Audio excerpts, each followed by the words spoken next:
2017 से महाराष्ट्र एसटी महामंडल के कर्मचारी लगातार सरकारी महकमे में एसटी महामंडल को समावेश करने की मांग कर रहे हैं। इसे लेकर कई प्रकार के आंदोलन भी किए गए और अब तक लगभग 40 लोगों ने इस आंदोलन के तहत आत्महत्या कर ली है, लेकिन राज्य शासन की ओर से किसी प्रकार का ठोस निर्णय इस बारे में नहीं लिया गया है। 2017 से महाराष्ट्र एसटी महामंडल के कर्मचारी लगातार सरकारी महकमे में एसटी महामंडल को समावेश करने की मांग कर रहे हैं। इसको लेकर कई प्रकार के आंदोलन भी किए गए और अब तक लगभग 40 लोगों ने इस आंदोलन के तहत आत्महत्या कर ली है, लेकिन राज्य शासन की ओर से किसी प्रकार का ठोस निर्णय इस बारे में नहीं लिया गया है। इसी को लेकर पिछले 4 नवंबर से पूरे महाराष्ट्र में एसटी महामंडल के कर्मचारी हड़ताल पर चले गए हैं। अकोला के कर्मचारियों ने भी 6 नवंबर 12 बजे से अपना कामकाज बंद कर दिया है और इस आंदोलन में शामिल हुए हैं। उनकी मांग है कि जब तक उनका विलीनीकरण राज्य शासन में नहीं होता, तब तक यह आंदोलन से पीछे नहीं हटेंगे। साथ ही जिन 40 कर्मचारियों ने विलीनीकरण की मांग को लेकर आत्महत्या की है, उनको आर्थिक सहायता राज्य शासन सरकारी नियमों के आधार पर दे। इन सभी मांगों को लेकर अकोला में भी एसटी महामंडल का चक्का जाम है, जिससे त्योहारों के मौके पर यात्रियों को काफी दिक्कतों का सामना करना पड़ रहा है।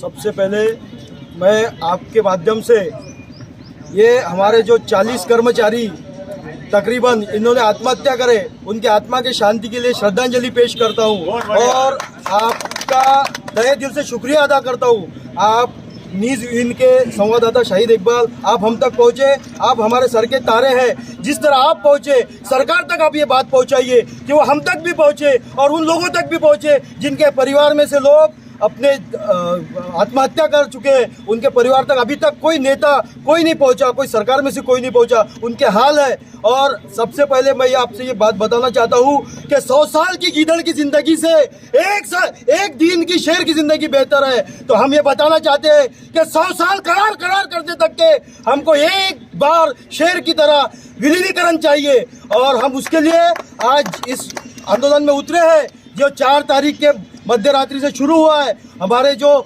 सामने हमारे जो नेतृत्व कर रहे हैं, हम जब तक उन्होंने हमको आदेश नहीं देंगे, सरकार उनको लिखी में देंगे नहीं, विलीनीकरण से हम पीछे हटेंगे नहीं। और हम ये आपके माध्यम से लोगों तक बताना चाहते हैं कि आज एसटी जो है, आज एसटी हर गरीब जनता तक पहुंचने वाली है। जहाँ रास्ता नहीं वहाँ तक हम सेवा देने वाले हैं और अत्यावश्यक सेवा हर आपत्ति में हम आगे हैं।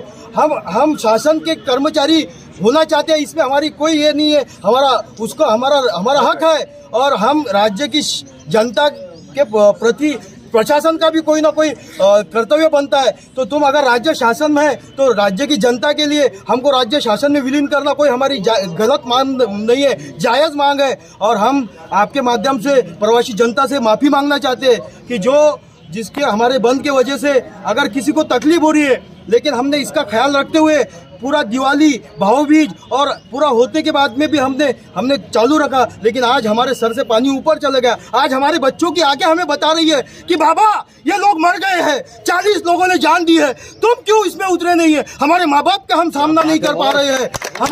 हमारी दिलों की धड़कनें रुक जाने को ये हो गई है कि अगर इंसान नहीं बन सकता तो तुझे जीना रहने का हक नहीं है। और मैं अपने आप से ये माध्यम से जो कर्मचारी अगर इसमें शामिल नहीं हो रहे हैं, पीछे से भाग रहे हैं, उनको बताना चाहता हूँ, तुम किससे नजरें चुरा रहे हो? मुझसे नजरें चुराओगे? अरे अपने लोगों से नजरें चुराओगे, तुम अपने आप से बच नहीं सकते। तुम्हें तुम्हारे बच्चों का वास्ता, तुम्हें उन लोगों का वास्ता जो 40 लोग इस दुनिया इस दृष्टि के लिए, विलीनीकरण के मांग के लिए, जायज़ मांग के लिए अपनी जानों को कुर्बान दे चुके हैं। तुम्हारा कर्तव्य बनता है उनके साथ में खड़े रहो, उनकी आत्मा को शांति मिले। यही मैं आपसे ईश्वर से प्रार्थना करता हूँ।